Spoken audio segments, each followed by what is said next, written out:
Hey guys, and today we're going to make a video on how to script a conveyor belt in Roblox Studio. So first you're going to want to add a part, then you're just going to want to rescale it. You can customize it. But two important things. First you have to anchor it. Then on properties you go all the way to front surface. Then you go to hinge. And then you insert a script inside it. Now what you're going to want to type is while true do script.Parent.Velocity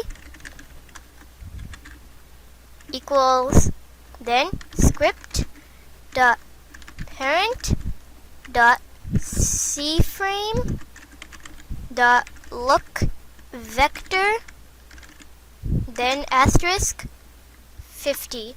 50 it will make your conveyor belt fast. You can lower this number to make a normal speeded conveyor belt. So you're just going to want to type end here. Let's test out our conveyor belt that we've just scripted. This script should work as long as you've done everything correctly.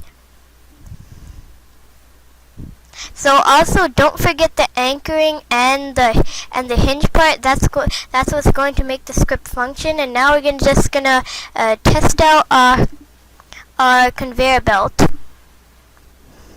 Let's test our conveyor belt if it works. Okay, our conveyor belt works. You can rescale the conveyor belt if you want to make it a bigger thing.